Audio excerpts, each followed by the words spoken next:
Good morning बच्चों। बृहन मुंबई महानगर पालिका माध्यमिक शिक्षण विभाग की तरफ से जो स्कूल बंद लेकिन पढ़ाई शुरू का कार्यक्रम है, इसके अंतर्गत आज हम विज्ञान में 16वां पाठ आनुवंशिकता और परिवर्तन का जो हमारा टॉपिक है वो आनुवंशिक विकृति के बारे में जानकारी लेंगे।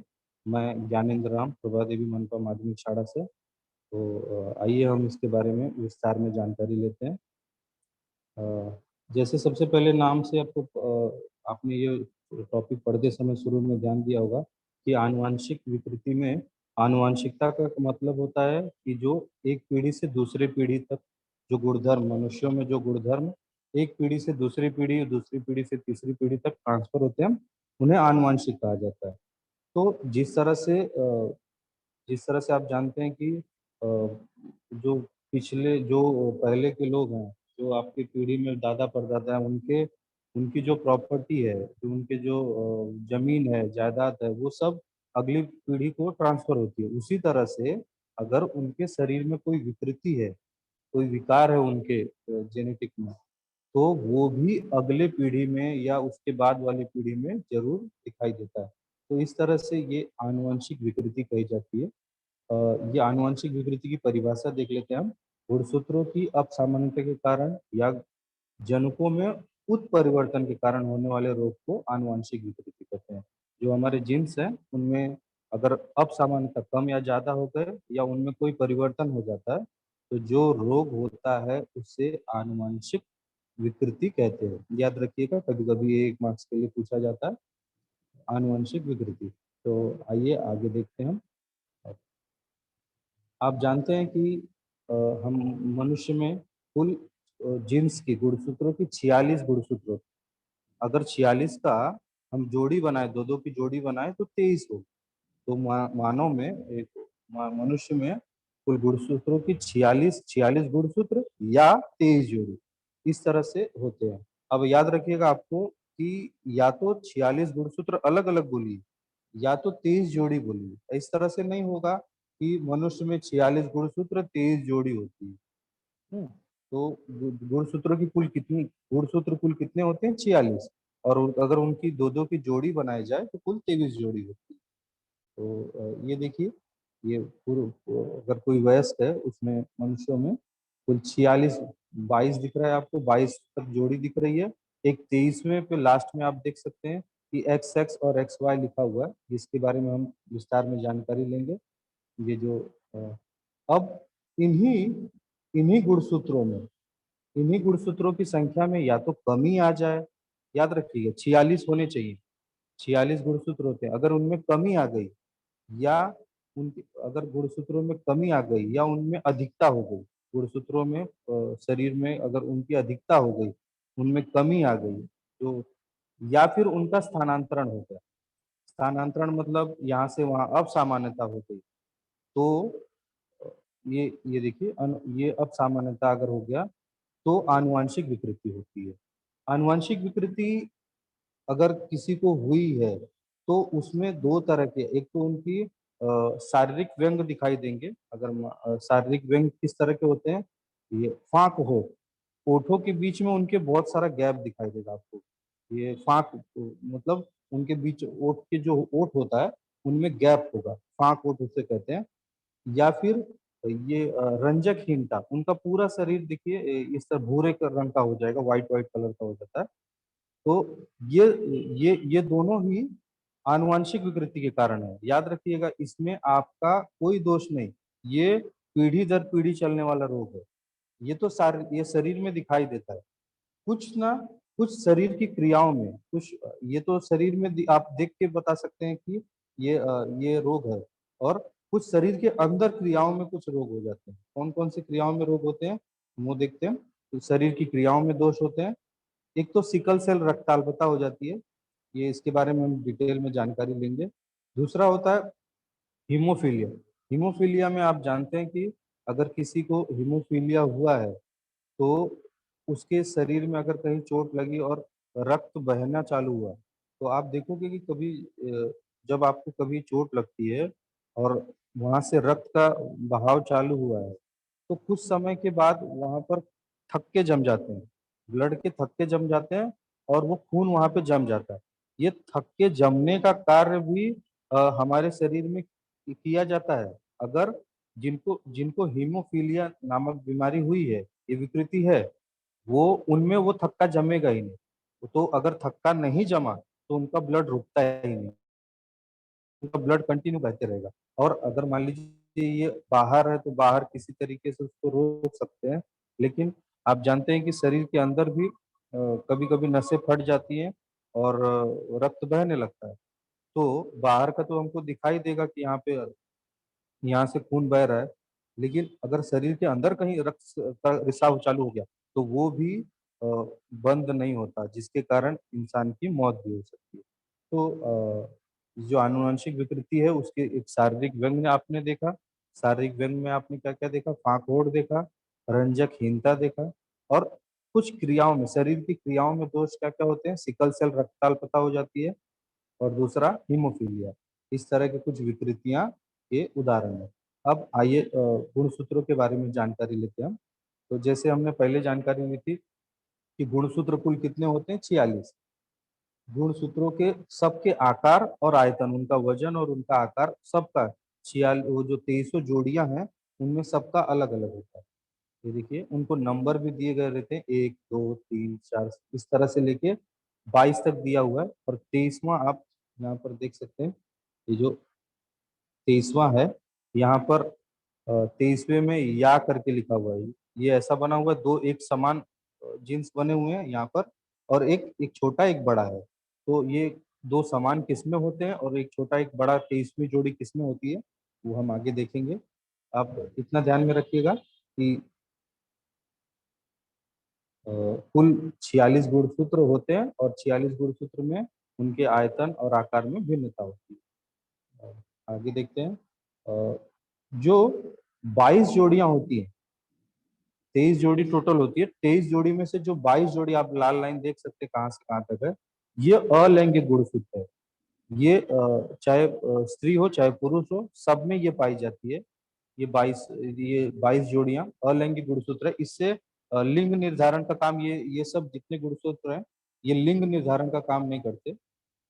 लेकिन लास्ट वाली जो होती है, ये जो 23वीं जोड़ी है, 22 जोड़ियां याद रखिए। गुणसूत्रों में कुल कितनी जोड़ी अलैंगिक गुणसूत्रों की होती है? 22 जोड़ी। 22 जोड़ी का मतलब 44, 44। 44 गुणसूत्र अलैंगिक गुणसूत्र होते हैं। और एक लास्ट वाली जो जोड़ी होती है वो लैंगिक गुणधर्म की होती है। एक जोड़ी खाली लिंग गुणधर्म की, आप देख सकते हैं लाल में, ये खाली एक जोड़ी ऐसी होती है जो लिंग गुणसूत्रों की जोड़ी होती है। तो 23 जोड़ी में से 22 जोड़ी अलैंगिक गुणसूत्रों की, और खाली एक जोड़ी जो होती है वो लिंग गुणसूत्रों की होती है। अब स्त्रियों में इसको 44 प्लस एक्स लिखा जाता है। अगर स्त्रियों के गुणसूत्र को दर्शाना है तो 44 प्लस एक्स। उनमें देखिए लास्ट वाला जो आप एक्स देख सकते हैं, वो जो मैं बोला था कि किस में बड़ा होता है किस में दोनों समान होते हैं। तो स्त्रियों में दोनों जो लास्ट वाली जो 23वीं जोड़ी है वो दोनों समान होती है। अब ये आगे के लिए याद रखिएगा कि स्त्रियों में किस तरह से गुणसूत्रों को जब दर्शाया जाता है, 44 XX। ये 44 तो यहाँ से यहाँ तक ये सब 44 आपके हो गए, ये 44, और इसको ये XX। तो ऊपर आप देख सकते हो 44XX। इस तरह से स्त्रियों में दर्शाया जाता है। और पुरुषों में इसको किस तरह से दर्शाया जाता है? 44XY। तो जो छोटा बड़ा था लास्ट वाला, ये देख सकते हैं आप। पुरुषों में इसको 44XY।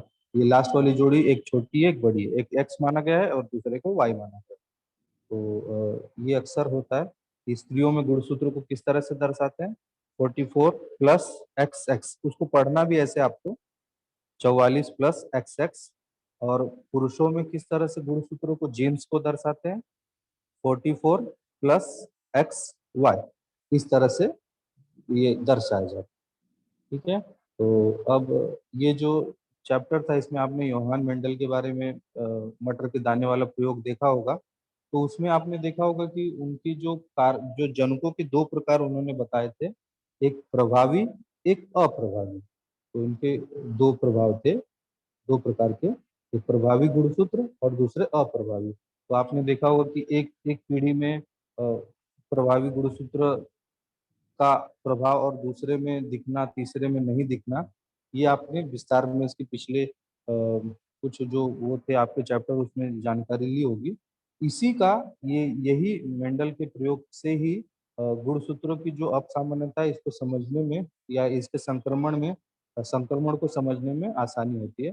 तो आइए हम कुछ विकृतियों के बारे में पढ़ते हैं, गुणसूत्रों की कमी, गुणसूत्रों में असामान्यता, गुणसूत्रों में अधिकता, इन सब के कारण कौन-कौन सी जेनेटिक डिसऑर्डर या कौन-कौन सी आनुवंशिक विकृति होती है, उसकी कुछ बीमारियों के बारे में हम यहाँ पर जानकारी ली। अभी तक हम लोगों ने गुणसूत्रों के बारे में जानकारी ली। अब यहाँ से हम कौन-कौन सी बीमारियाँ हैं, कुछ बीमारियों के आपके किताब में उदाहरण दिए हुए हैं, उनके बारे में हम विस्तार में जानकारी लेते हैं। तो गुणसूत्रों की असामान्यता, अगर गुणसूत्रों में अचानक से बदलाव आ जाए, तो उनकी संख्या में कमी आ जाए, तो जो संतति होने जो संतान नई संतान जो उत्पन्न होने वाली होती है, अगर उसके लैंगिक गुणधर्म में अलैंगिक गुणधर्म में अगर कोई कमी या अधिकता है, तो उसके प्रजनन में कोई प्रजनन क्षमता बाधित नहीं होती। मतलब वो आगे चल के वो प्रजनन कर सकता है, अपने जैसे दूसरे सजीवों का निर्माण कर सकता है। लेकिन अगर उसके लैंगिक गुणसूत्र में कमी है, लास्ट वाले 23वें जोड़ी में कोई कमी है, तो वो बाँझ होता है या फिर वो अगर पुरुष है तो वो फिर प्रजनन करने के योग्य नहीं होता। अ, ऐसे अगर इनमें हो गया तो इनकी आयु मर्यादा भी कम होती है। बच ऐसे इस तरह के जो बच्चे जन्म लेते हैं, उनकी उम्र भी बहुत ज़्यादा बड़ी नहीं होती, वो 12 से 15 साल या ज़्यादा से ज़्यादा 18 साल का उनका जीवन काल होता है। आइए कुछ जो गुणसूत्रों की असामान्यता के कारण जो विकृतियाँ होती हैं, उनके बारे में हम जानकारी लेते हैं। तो आपके सबसे पहले हम डाउन सिंड्रोम या मंगोलिकता के बारे में लेते हैं। ये डाउन सिंड्रोम किस कारण से होती है? गुणसूत्रों की कमी के कारण। तो डाउन सिंड्रोम को याद रखिए किस तरह से दर्शाया जाता है? 46+1 आपने अभी पढ़ा होगा 44 कितने कुल गुणसूत्र कितने होते हैं गुणसूत्र? 46 गुणसूत्र होते हैं। लेकिन इसमें आप देख रहे हो कि 46+1 दिया हुआ है। तो ये इसमें एक अधिक हो गया। 46 गुणसूत्र मनुष्य में होने चाहिए, लेकिन इसमें 46 की जगह 47 गुणसूत्र होते हैं। और क्या होता है जो 21वीं जोड़ी होती है, देखिए 21वीं जोड़ी आप देख सकते हो यहाँ पर, ये जो 21वीं जोड़ी है बाकी सब जगह आप देखो 2-2 जोड़ी दिख रही है, लेकिन 21वीं जगह पर 3 जोड़ी दिख रही है। तो इस ये जब जब पूरे शरीर में 21वीं जोड़ी का 21वीं जोड़ी 3-3 के रूप में पाई जाती है, ऐसे बच्चों में डाउन सिंड्रोम या मंगोलिकता ये विकृति आती है। तो ये देखिए ये मानव के संदर्भ में खोजी गई और वर्णन की गई। मतलब ये इस जो विकृति का था सबसे पहले इस विकृति की खोज की गई और इसका लिखा गया है। ये सबसे पहली है। तो इसमें आपने देखा कि इसमें गुणसूत्रों के कुल 46 की जगह कुल कितने होते हैं? 47 होते हैं। मनुष्यों में कुल 46 गुणसूत्र होने चाहिए, इसमें कुल 47 गुणसूत्र दिखाई देते हैं। इसे ट्राइसोमी ऑफ 21 ऐसा भी कहा जाता है। जो 21वां गुणसूत्र है वो 3-3 होता है, ट्राइसोमी हो जाता है, 3-3 में दिखाई देता है। और विकृति में अभ्रक, अभ्रक मतलब जो बच्चा है, उसके शरीर की सभी कोशिकाओं में 21वें गुणसूत्र की जोड़ी के साथ एक अधिक 21वां गुणसूत्र होता है। जो 21वां गुणसूत्र है उसमें एक-एक अधिक गुणसूत्र पाए जाते हैं। और अभ्रक की कोशिकाओं में 46 की जगह 47 गुणसूत्र दिखते हैं।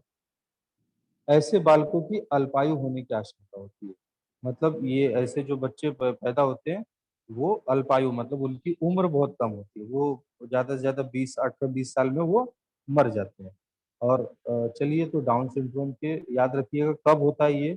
जब गुणसूत्रों की 21वीं जोड़ी 3 हो जाती है। उसमें 2 की जगह 3-3 दिखाई देते हैं। इसको इसमें कुल कितने गुणसूत्र हो जाते हैं? 46 की जगह 47 गुणसूत्र दिखाई देते हैं। आइए कुछ और हम इसके लक्षणों के बारे में देखते हैं। ये मानसिक वृद्धि में बाधा, वो ऐसे बच्चे जो होते हैं ना, उनकी दिमाग की क्षमता जो होती है, वो पूर्ण रूप से विकसित उनकी उम्र के हिसाब से वो विकसित नहीं होती। आइए कुछ और लक्षणों के बारे में देखते हैं। तो जो डाउन सिंड्रोम या मंगोलिकता के जो इसके शिकार बच्चे हैं इस बीमारी के, उनके देखिए क्या-क्या होता है। पहले तो उनकी हाइट कम होती है, छोटी-सी हाइट होगी। अ, फैली हुई गर्दन दिखाई देगी, उनकी गर्दन जो होगी बहुत चौड़ी-सी दिखाई देगी और चपटी नाक, उनकी नाक चपटी होगी, उनकी उँगलियाँ छोटी-छोटी उँगलियाँ होंगी, बहुत छोटी उँगलियाँ पूरी तरह से बड़ी नहीं होंगी और सबसे बड़ी बात उनके हाथ में एक ही रेखा होगी। आप देख सकते हो कि आपके हाथ में 3 रेखा दिखाई देगी, इनके हाथ में देखिए एक ही रेखा होगी आड़ी। आप सभी के हाथों में अगर देखेंगे नॉर्मली तो 3 रेखाएँ सबके में लगभग साफ-साफ दिखाई देती हैं। लेकिन ऐसे जो इस बीमारी से ग्रसित बच्चे होते हैं, उनके में एक एक ही रेखा खाली होती है और इनके सर पे बाल बहुत कम होता है। सर पर विरल बाल, विरल मतलब बहुत कम बाल होते हैं। तो इस तरह से डाउन सिंड्रोम या मंगोलिकता के लक्षण हैं ये सब। अब हम दूसरे दूसरी विकृति के बारे में जानकारी लेते हैं, जिसे टर्नर सिंड्रोम भी कहा जाता है। टर्नर सिंड्रोम में क्या होता है कि जो 44वां जो आप देखे थे स्त्रियों में 44 प्लस XX ऐसे लिखा जाता था। तो 44 XX की जगह 44 X खाली एक गुणसूत्र जो X होता है ना वो कम हो जाता है। जैसे डाउन सिंड्रोम में एक अधिक हो जाता है, उस तरह से टर्नर सिंड्रोम में एक कम हो जाता है। तो उसमें टोटल कितनी कितनी गुणसूत्र पाए जाएँगे? 45 रहेंगे। 44 रहेगा और एक्स रहेगा। एक एक्स एक एक्स गुणसूत्र जो होता है वो निरुपयोगी हो जाता है। तो ध्यान में रखिएगा टर्नर सिंड्रोम से जो ग्रसित स्त्रियाँ होती हैं, इनकी प्रजनेंद्रियाँ पूर्ण रूप से वृद्धि उनकी पूर्ण रूप से वृद्धि नहीं होती प्रजनेंद्रियों का। इस कारण से वे बाँझ होती है, वो माँ आगे चल के माँ नहीं बन सकती। ये किस बीमारी के कारण होता है? Turner syndrome. इसमें क्या होता है, जो एक एक्स गुणधर्म होता है, वो निरुपयोग हो जाता है, वो काम करना बंद कर देता है और उसकी जगह 44 एक्स खाली रहता है, जबकि 44 एक्सएक्स होना चाहिए था। स्त्रियों में टर्नर सिंड्रोम होने पर क्या हो जाता है, 44 प्लस एक्स खाली रहता है, 1 एक्स कम हो जाता है। ये इस रोग से जो बच्चे ग्रसित होते हैं, उनके हाथ देखिए इस तरह से होते हैं, टर्नर सिंड्रोम से ग्रसित। तो इसके बाद हम जो अगले विकार है क्लाइनफेल्टर सिंड्रोम, जो पुरुषों में देखा जाता है, क्लाइनफेल्टर सिंड्रोम। इसमें जैसे टर्नर सिंड्रोम में आपने देखा था कि 1 एक्स कम हो जाता है। इसमें क्या होता है कि जैसे आपने पुरुषों में किस तरह से गुणसूत्र होते हैं याद है? 44 प्लस एक्स वाई, लेकिन इसमें क्या हो जाता है 44 plus X X Y, 1 X ज़्यादा हो जाता है। जैसे टर्नर सिंड्रोम में 1 एक्स कम हो गया था, उसी प्रकार से क्लाइनफेल्टर सिंड्रोम में 1 एक्स ज़्यादा हो जाता है। पुरुषों में देखिए आप लोगों ने पढ़ा था, आपने शुरू में देखा था स्लाइड में कि पुरुषों के गुणसूत्र को किस तरह से दर्शाते हैं 44 प्लस एक्स वाई। लेकिन यहाँ पर जो क्लाइनफेल्टर सिंड्रोम से ग्रसित पुरुष होंगे, उनके में 44 प्लस एक्स एक्स वाई होता है, 1 एक्स एक्स्ट्रा हो जाता है। तो ये भी एक ये भी क्या होते हैं कि प्रजनन क्षमता में इनमें भी प्रतिकूल असर होता है। ये क्लाइनफेल्टर सिंड्रोम याद रखिएगा कि पुरुषों में जो पुरुषों में ये विकृति आई है, तो उनके में 46 की जगह 47 गुणसूत्र हो जाएँगे। लेकिन कहाँ पर बढ़ते हैं वो भी याद रखिएगा, जो लास्ट वाला लैंगिक गुणसूत्र होता है, जो XY होता है, उसकी जगह क्या हो जाएगा? ये देखिए XY की जगह 1 एक्स एक्स्ट्रा हो जाने के कारण कुल गुणसूत्र की संख्या हो जाती है 44 plus X X Y, 2 X और 1 वाई एक्स्ट्रा आ जाता है। तो इस तरह से क्लाइनफेल्टर सिंड्रोम में पुरुषों को अगर ये रोग हुआ है, तो वो भी प्रजनन मतलब आगे चलकर वो अपने जैसे सजीवों का निर्माण नहीं कर सकते। टर्नर सिंड्रोम में स्त्रियाँ बाँझ हो जाती हैं, क्लाइनफेल्टर सिंड्रोम के कारण पुरुष प्रजनन नहीं कर पाते। ये हमने देखा कि गुणसूत्रों की असामान्यता के कारण 3 विकृतियाँ, एक डाउन सिंड्रोम या मंगोलिकता देखा, फिर उसके बाद टर्नर सिंड्रोम देखा, फिर उसके बाद क्या देखा हम लोगों ने क्लाइनफेल्टर सिंड्रोम। तो ये मंगोल डाउन सिंड्रोम जो मंगोलिकता था उसमें क्या था 21वीं जोड़ी एक एक्स्ट्रा हो जाता है। टर्नर सिंड्रोम स्त्रियों में 1 एक्स कम हो जाता है और ये क्लाइनफेल्टर सिंड्रोम में क्या होता है पुरुषों में 1x ज्यादा हो जाता है। ये ध्यान में रखिएगा, थोड़ी सी जानकारी। अब हम एक जनुकीय विकार के कारण, एक जनुकीय उत्परिवर्तन के कारण होने वाले रोगों के बारे में जानकारी लेते हैं। अगर कोई एक जनुक पहले तो इस बात को ध्यान रखिए कि इस तरह से अगर ये एक जनुकीय उत्परिवर्तन के कारण अगर किसी एक जीन्स में एक गुणसूत्र में कहीं कमी आई है तो कौन कौन से रोग होंगे, उनके कुछ रोगों के बारे में हम आज विकृतियों के बारे में थोड़ी सी जानकारी लेंगे। ये देखिए, ये जो आपका एक जनुक दिख रहा है, इसमें से एक अंक का निरुपयोग हो जाता है। एक अंक जो होता है, एक भाग जो आप ब्राउन कलर में देख सकते हैं, इसका मतलब वो उसमें उसकी वो कार्य करना बंद कर दिया या निरुपयोग हो गया या खराब हो गया। तो इससे के कारण क्या होता है कि जो जो जो हर जनुक कोई ना कोई कार्य करता है शरीर, ये गुणसूत्रों के कार्य होते हैं। तो उनके कारण ये अगर जिसमें ये है, ये जिनको में सदोष हो गया, कोई दोष उत्पन्न हो गया, तो इसके कारण अगर कोई दोष हुआ तो वो कार्य करना जो जो शरीर की क्रिया के लिए जो आवश्यक बनाना रहता है वो बन नहीं पाता। जो भी शरीर में बनने होते हैं, वो बन नहीं पाते। तो जाके ये एक जनुकीय ऐसे रोगों का निर्माण होता है। देख लेते हैं हम कौन-कौन से हैं। किसी एक सामान्य जनुक में उत्परिवर्तन के कारण जो रोग होता है उसे एक जनुकीय विकार कहते हैं। एक जनुक, एक जीन्स में अगर कोई उत्परिवर्तन आया, कमी आ गई, लोप हो गया, तो ऐसे जो रोग होते हैं उन्हें क्या कहते हैं? एक जनुकीय विकार कहते हैं। इस प्रकार के लगभग 4000 से अधिक मानवीय विकारों की जानकारी है। कुल 4000 से ज़्यादा अभी तक अ, ये एक एक जनुकीय विकार विकृति के 4000 से ज़्यादा रोगों का जानकारी हमारे पास है। 4000 से ज़्यादा रोग हो सकते हैं, एक जनुकों में अगर कम ज़्यादा हो गया। उसी के साथ-साथ सदोष जनुकों के कारण शरीर में उन जनुकों द्वारा बनने वाला उत्पादित नहीं बनता या कम बनता है। तो जिस जनुक में, जिस जीन्स में कमी आई है, वो उसके कारण क्या होगा कि जो उत्पादित बनने वाले थे, जो शरीर को सुचारू रूप से चलाने के लिए जिन उत्पादों की आवश्यकता थी, वो शरीर में बनना बंद हो जाते हैं या तो कम हो जाते हैं। या तो बनते ही नहीं वो उत्पाद शरीर में या तो कम हो जाते हैं। तो अगला देखते हैं। ये इसमें उपापचय इस प्रकार के विकार कम उम्र में जानलेवा हो गए। उपापचय मतलब वो खाना पचेगा ही नहीं। एक जनु के विकार के कारण अक्सर ऐसा होता है कि खाना नहीं पचता। तो ये उदाहरण देखिए, कुछ कुछ इस रोग के कुछ उदाहरण है।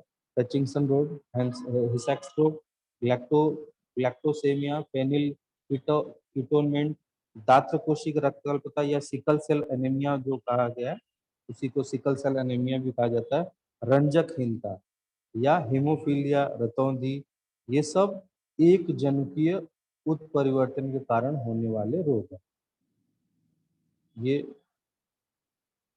अ, अब हम क्या करेंगे कि इसमें भी ये जो अभी हम लोगों ने रोग देखे, उसमें से कुछ रोगों के बारे में थोड़ी-सी जानकारी लेंगे, थोड़ा विस्तार में पढ़ेंगे। तो सबसे पहला, एक जनुकीय उत्परिवर्तन के कारण सबसे पहला र रंजकहीनता जो अ, इस जो ये देखिए, रंजकहीनता में क्या होता है, आप जानते हैं कि शरीर में जो हमारे शरीर का कलर है, शरीर में जो रंग आप देख सकते हो कि किसी का गोरा, किसी का काला, स्किन में जो चमक है, ये सब हमारे शरीर में एक मेलानिन नामक रंजक द्रव्य होता है। शरीर में स्किन के नीचे एक मेलानिन नामक रंग भूरे रंग का होता है। ये जिन जिन बच्चों को ये रंजकहीनता बीमारी होती है ना, वो उनमें ये बनता ही नहीं।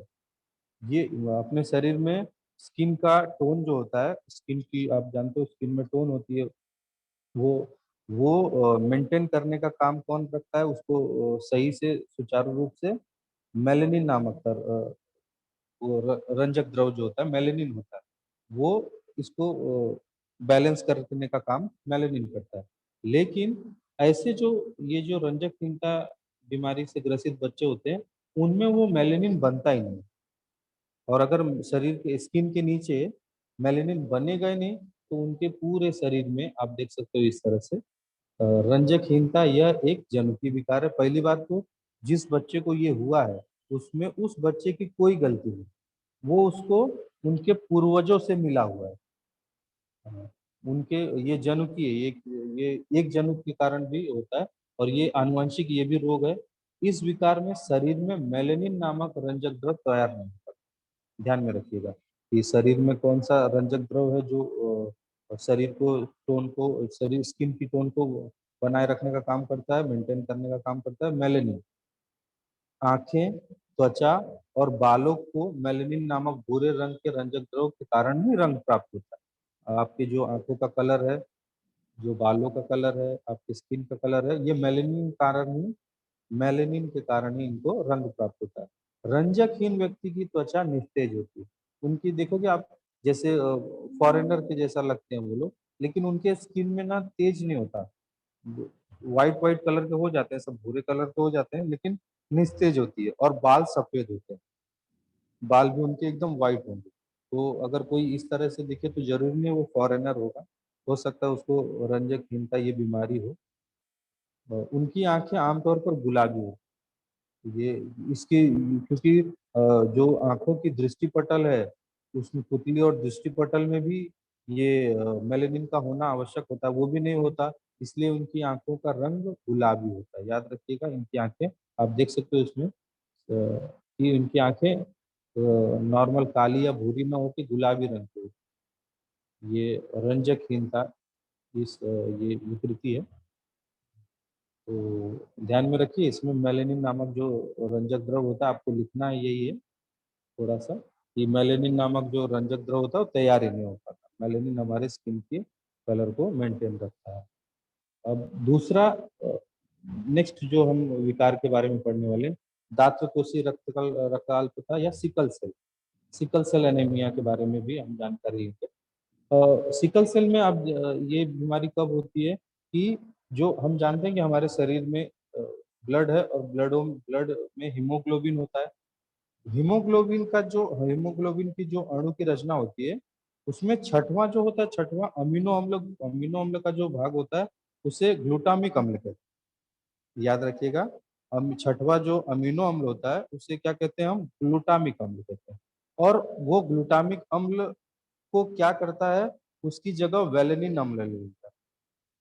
वेलिन अम्ल ले लेता है ग्लूटामिक अम्ल की जगह। क्या कौन सा अम्ल ले लेता है, वेलिन अम्ल। तो तब जाके ये सिकल सेल एनीमिया होती है। ये इसके बारे में देखेंगे हम।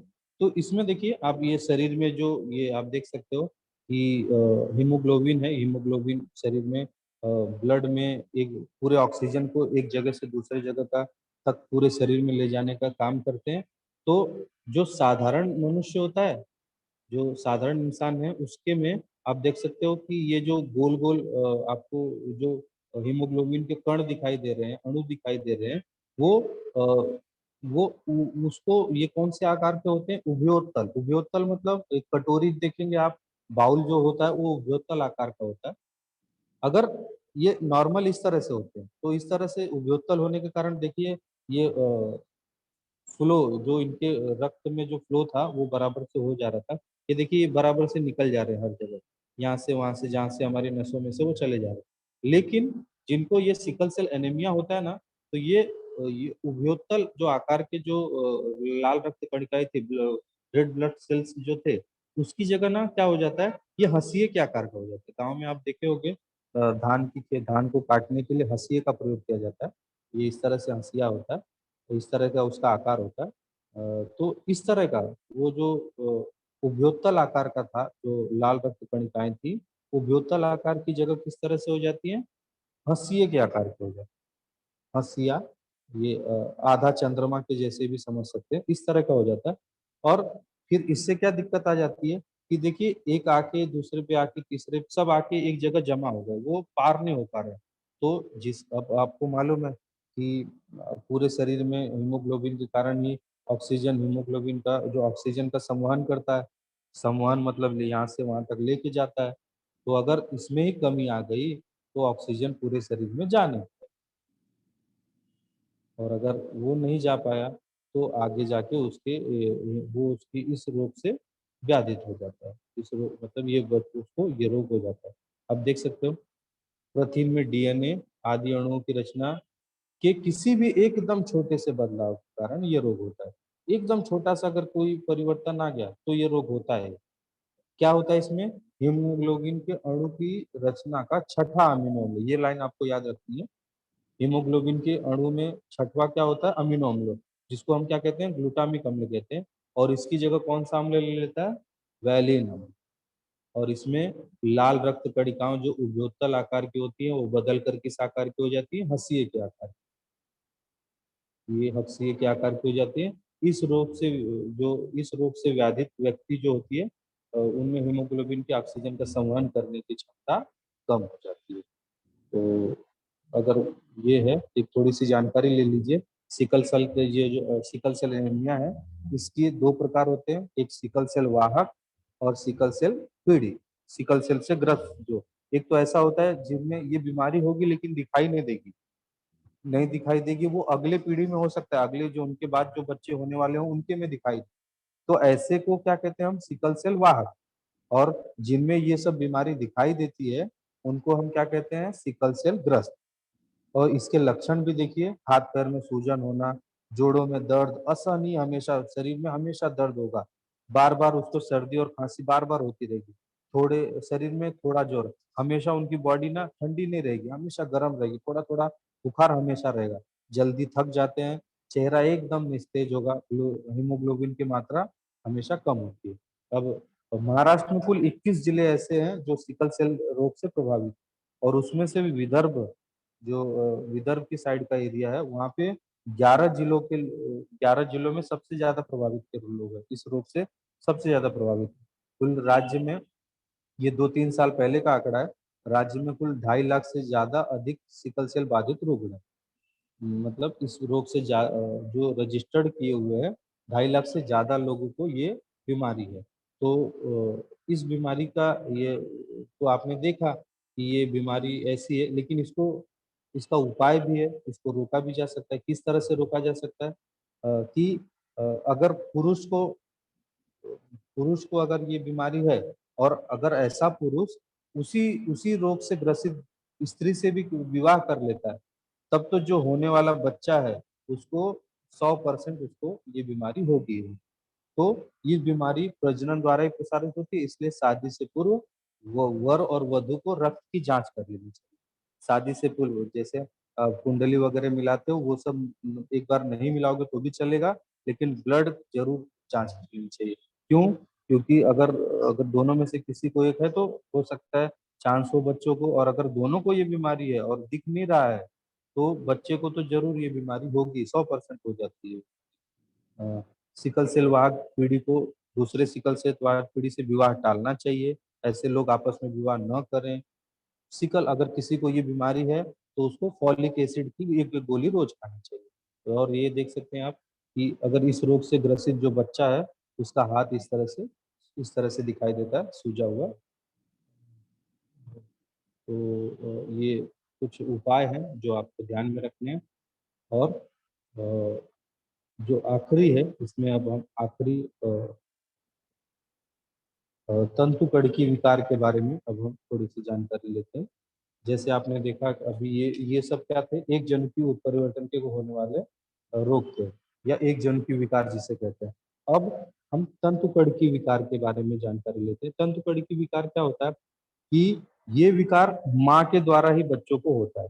क्योंकि जब बच्चा पेट में होता है, तो माँ की अंडकोशिका में से ही तंतुकड़िकाएँ आती हैं। ये देख सकते हैं जब ये बच्चा पेट में है तो माँ की अंडकोशिका से ही तंतु कणिकाएं उसके शरीर में देखिए किस तरह से आती है। तो ऐसा बच्चा अगर ये इस तंतु कणिकी विकार से प्रभावित है तो ये विकार उत्पन्न कहाँ से होता है? माँ के द्वारा। अगर माँ को ये बीमारी है तो उसी से ये बच्चे तक आती है। देख सकते हैं आप। तंतुकड़िकीय के डीएनए के एक अणु के जनुक भी उत्परिवर्ती के कारण सदोष हो सकते हैं। भ्रूण के विकास के समय केवल अंड कोशिका से तंतुकड़िकाएं आती है। किसके? केवल माँ की अंड कोशिका। इसलिए इस प्रकार से के विकार केवल माता द्वारा ही संतान को मिलते, माँ के द्वारा ही ये बच्चों तक पहुंचते हैं। लेबेर का आनुवांशिक तंत्रिका विकार तंतुकड़की विकार का उदाहरण। लेबेर ये आंखों में होने वाला रोग है, लेबेर का तंतुकड़की तंत्रिका विकार, लेबेर। अ, तो ये याद रखिएगा, तंतुकड़की विकार जो होता है ये माँ के द्वारा ही संतान को होता है। अब आखिरी हम बहुजनकीय उत्परिवर्तन के कारण जो विकार होते हैं उसके बारे में जानकारी लेते हैं। अभी तक हम लोगों ने क्या क्या देखा था कि अभी हमने देखा था कि गुणसूत्रों की कमी के कारण, उसकी असामान्यता के कारण कौन कौन से विकार होते हैं। उसमें देखा हम लोगों ने डाउन सिंड्रोम, टर्नर सिंड्रोम और क्लाइनफेल्टर सिंड्रोम, ये 3 तरह के विकार हम लोगों ने गुणसूत्रों की असामान्यता के कारण देखा। फिर उसके बाद हम लोगों ने किसी एक जनुक में अगर विकार आया तो कौन कौन से रोग के बारे में हमने जानकारी ली। पहले तो रंजकहीनता के बारे में जानकारी ली और दूसरा सिकल सेल एनीमिया के बारे में जानकारी ली। फिर उसके बाद फिर किसके बारे में, तंतुकड़की विकार के बारे में। और अब हम लास्ट आखिरी बहुघटकीय विकार, बहुजनकीय उत्परिवर्तन के कारण होने वाले विकार, या इसे ही बहुघटकीय विकार कहते हैं। जैसे जिस प्रकार से आपने देखा था कि एक एक घटक में अगर कोई कमी आ जाती है किसी एक जनुक में, तो उसको एक जनुकीय उत्परिवर्तन कहते हैं। लेकिन अगर कई सारे देख सकते हैं आप कि कई सारे जो गुणसूत्र है इसमें भी कमी आ गई। यहाँ पे देखिए 9 नंबर का जो गुणसूत्र है वहाँ पे एक ही दिखाई दे रहा होगा आपको। 20 नंबर में देखो 3 हो गए हैं और फिर लास्ट 23वीं जो जोड़ी है वहाँ पर 1 हो गए हैं। तो इस तरह से देख सकते हैं आप, कई सारे गुणसूत्रों में कमी आ गई है। तो ये बहुत सारे गुणसूत्रों में जब कमी आ जाती है या इनके परिवर्तन होने लगते हैं तो ये विकार होता है। इसी के बारे में हम थोड़ी सी जानकारी लेते हैं। इसका देखिए, एक से अधिक जनकों में परिवर्तन होने के कारण ये विकार। जब एक से अधिक जनक वो, तो इसे क्या कहते हैं, बहुजनकीय उत्परिवर्तन कहते हैं। एक से ज्यादा कोई होगा तो। अब गर्भावस्था में अभ्रक, अभ्रक मतलब जो बच्चा जो संतान जन्म लेने वाला है उसके पर्यावरणीय घटकों के कारण इसमें तीव्रता। अब अगर अगर बहुत सारे जनों में उसके परिवर्तन आ चुका है और उसके आसपास का उसकी जीवन शैली और उसके जो जनुक है वो उसमें जो पर्यावरण के जो आसपास के अगल बगल के जो उसके माहौल है उसका बहुत ज्यादा इस पे तीव्र इसकी तीव्रता पे इसकी असर पड़ता है। अगर ये बहुजन के परिवर्तन का है। कुछ उदाहरण भी हैं। इस इस बीमारी से अगर कोई ग्रसित है तो उसमें में देखिए आपने फाँक-फोड़ देखा था। ओठों के बीच में बहुत सारा गैप हो जाता है। और तालु, फाँक तालु, जिस तरह से ओठ आप बहुत ओठ के बीच में जहाँ पर मूंछें आती है उसके बीच में एक फाँक जैसा दिखाई देगा, वो गैप जैसा जैसे कटा हुआ दिखाई देता है कि वो लेकिन वो कटा नहीं रहता, किसी चीज़ से कटा नहीं होता, वो जो आनुवांशिक गुणधर्म के कारण होता है, रोग है वो। उसी तरह से फाँक तालु, तालु जो होता है पैर के नीचे का तालु हिस्सा, वो उसमें भी गैप गैप बहुत सारे, एक तो आपको एड़ियाँ फटना अलग हो जाता है। लेकिन ऐसे इस रोग से जो ग्रसित होते हैं ना, उनके उन बच्चों के पैरों में बहुत सारे गैप दिखाई देंगे और वो गैप भरने से नहीं भराए जाते। आमाशय का संकुचन, आमाशय जो पेट के अंदर होता है उसमें संकुचन होता है। रीढ़ की हड्डी का दोष होता है। हमेशा उन बच्चों के रीढ़ की हड्डी या तो मुड़ी होगी, झुकी होगी, बहुत झुक के ऐसे बच्चे चलते हैं। मधुमेह इनको अक्सर हो जाता है। मधुमेह डायबिटीज जिसको आप बोलते हैं। रक्तचाप मतलब ब्लड प्रेशर इनको आनुवांशिक, याद रखिए, मधुमेह, रक्त ब्लड प्रेशर ये सब आनुवांशिक रोग है। ये सब पीढ़ी दर पीढ़ी चलने वाले रोग हैं। हृदय चाप, अस्थमा इत्यादि ये सब बहुजन की उत्परिवर्तन के कारण होने वाले रोग हैं। लेकिन इसमें आप देख सकते हो कि पर्यावरण के घटकों का और जीवन शैली का, हमारी जो जीवन शैली है उसका उसके कारण ये कम भी हो सकता है और ज़्यादा भी हो सकता है। अगर जिनके पीढ़ी में किसी को, दादा परदादा में किसी को डायबिटीज़ वगैरह है, तो याद रखिए उनके उनके जो रोग थे, वो आपके पिताजी में, माँ में वो रोग आ चुके हैं। हो सकता है माँ में न दिखाई दे, पिताजी में न दिखाई दे, उनके रहन सहन के कारण, उनके योगा एक्सरसाइज के वजह से, लेकिन वो आप में होने के भी बहुत चांसेस है। इसीलिए क्या पता कि आप अपना तो रोग की जांच करा सकते हो, लेकिन अब दादा परदादा उनके उनके परदादा का किस तरह से कराओगे। इसीलिए आप अपने जीवन शैली को, अपने जो आपकी दिनचर्या है उसमें आप पूरे से अगर आप सही से रहते हैं, तो ये जो अगर ये विकार भी है आप में, तो वो लक्षण ऊपर जल्दी नहीं दिखाई देते। तो आज हमने इस तरह से जानकारी ली। किसी को कुछ पूछना है तो पूछ सकता है आनुवांशिक जेनेटिक डिसऑर्डर के बारे में।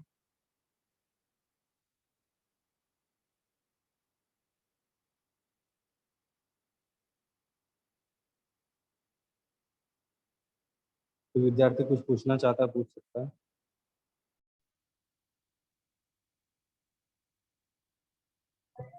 Good morning sir.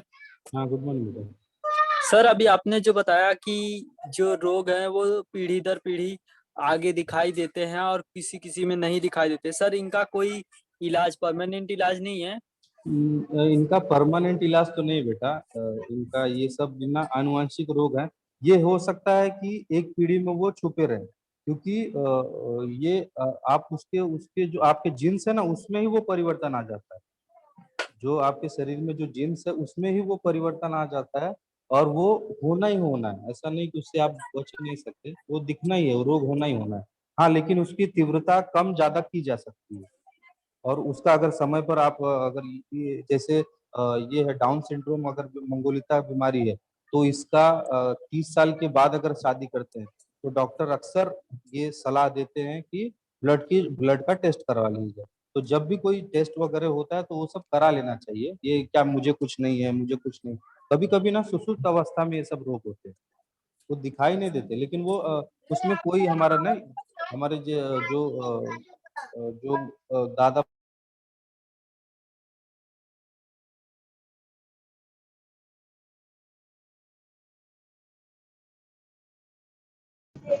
Good morning मिल सर। जाता है। हाँ, मॉर्निंग ब्रो। सर हाँ, बोलिए। ग्लैंड फैक्टर सिंड्रोम ये किस प्रकार का रोग है? क्लाइन सैंडल सिंड्रोम ना, हाँ ये सर। पुरुषों में बेटा होता है। पुरुषों में जैसे आपने देखा था कि पुरुषों में देखिए 44XX होता है ना। पुरुषों में किस तरह का गुणधर्म, आपने गुणसूत्र जो होते हैं पुरुषों में 44XX होते हैं, ये देखिए। उसकी जगह 44X एक्स एक एक्स एक्स्ट्रा हो जाता है। पुरुषों में देखिए 44+XY होता है। वो क्लाइनफेल्टर सिंड्रोम, इस रोग से जो पुरुष होते हैं ना ग्रसित, उनके में ये 44, 45, 46 की जगह 47 होता है। लेकिन जो लास्ट वाला जो लिंग गुणसूत्र है, उसमें एक एक्स एक्स्ट्रा होता है, एक एक्स एक्स्ट्रा होता है। तो उनमें क्या हो जाता है, किस तरह का गुणसूत्र दिखाई देगा, 44+XXY। हाँ सर, थैंक यू सर।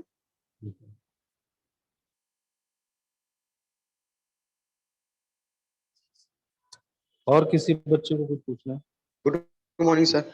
हाँ, मॉर्निंग। रंजकहीनता ये बीमारी किसके द्वारा होता है और इसके उपाय जरा सर आपको समझा दिए। रंजकहीनता आपको बताया था कि मेलेनिन नामक जो तत्व थे शरीर में, वो बनना बंद हो जाते हैं।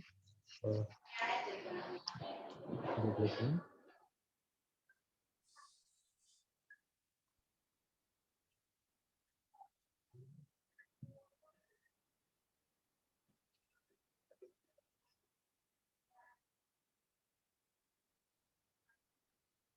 ये देखिए, इसमें जो शरीर को जो कलर देने का कार्य करते हैं, वो मेलेनिन नामक रंजक स्वरूप करते हैं। वो बनते ही नहीं इस बीमारी में, शरीर के अंदर, स्किन के अंदर वो बनते ही नहीं है। तो तब जाके ये रंजकहीनता ये बीमारी होती है। और इस रोग से जो ग्रसित बच्चे होते हैं, उनकी त्वचा निस्तेज होती है, बाल सफेद होते हैं, आंखें आमतौर पर गुलाबी होती हैं। वो कुछ जो आप फॉरेनर वगैरह देखेंगे उन उस तरह से दिखाई देते हैं, लेकिन वो होते नहीं है वहाँ के। वो ये बीमारी से ग्रसित होते हैं। उनकी आंखें की पुतली और दृष्टिपटल में रंजक द्रव नहीं बनता, तब जाके रंजकहीनता बीमारी होती है। ये भी एक आनुवंशिक बीमारी है।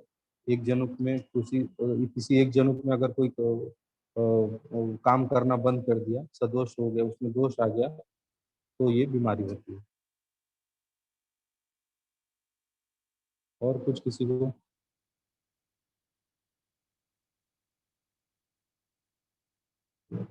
किसी विद्यार्थी को और कुछ पूछना है? Hello sir, good morning. Good morning. Down syndrome कैसे होता है? कौन सा बेटा? Down down syndrome. Syndrome. Down syndrome आपने देखा था कि जैसे यस 44 प्लस सर। XX कुल 46 जोड़ी होती है, उसमें 21वीं जोड़ी में ना, जो 21वां भाग जो होता है, ये देखिए 21वां जो भाग होता है उसमें एक जोड़ी एक्स्ट्रा हो जाती है। ये देखिए यहाँ पर जो 22वीं जोड़ी आप देख रहे हैं, हर जगह 2-2 जोड़ी दिख रही है, 21वीं जगह पर 3 जोड़ी हो जाती है। तो उनके पूरे शरीर में जो 21वीं जोड़ी होगी वो 3-3 के रूप में होगी, तब जाके डाउन सिंड्रोम बीमारी होगी। और किसी को कुछ पूछना है?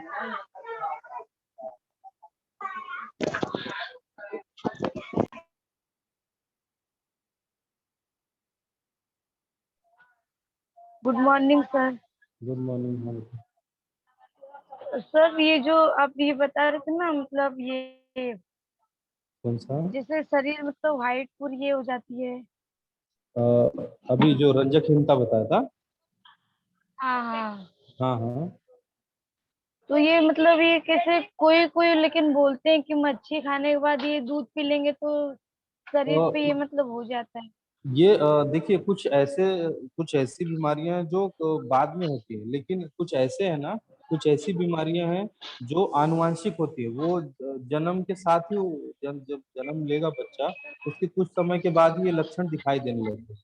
जो पीढ़ी पहले वो जो दादा परदादा की वजह से उनमें कहीं ना कहीं ये कमी होगी, इस कारण ये आगे आ जाते हैं। और बाकी बहुत सारे स्किन के डिजीज में बहुत सारी चीजें आती है। स्किन में बहुत सारी चीजों के स्किन में कभी कभी वाइट होना, दाने आ जाना, ये सब तो बाद में भी हो सकता है, लेकिन ये बीमारी मेलेनिन नामक जो तत्व होता है वो शरीर में बंद कर देता है। मच्छी खाना, दूध खाना, मच्छी के बाद दूध खाना, कुछ ऐसे देखिए कभी भी एसिड और बेस साथ में नहीं खाए, अम्ल और भस्म कोई भी खाने के साथ में, खाना भी जो खाया जाता है ना, तो उसमें भी जैसे दूध को आप सोडे के साथ नहीं पी सकते। दूध ले लो और उसमें सोडा डाल के पी लो, तो जैसे नींबू पानी में सोडा डाल सकते हो, लेकिन दूध में सोडा डाल के नहीं पियेंगे। तो बहुत सारी चीजें ऐसी क्यों? क्योंकि अम्ल और भस्म साथ में अगर खाते हैं तो शरीर में कोई ना कोई बीमारी जरूर करता है।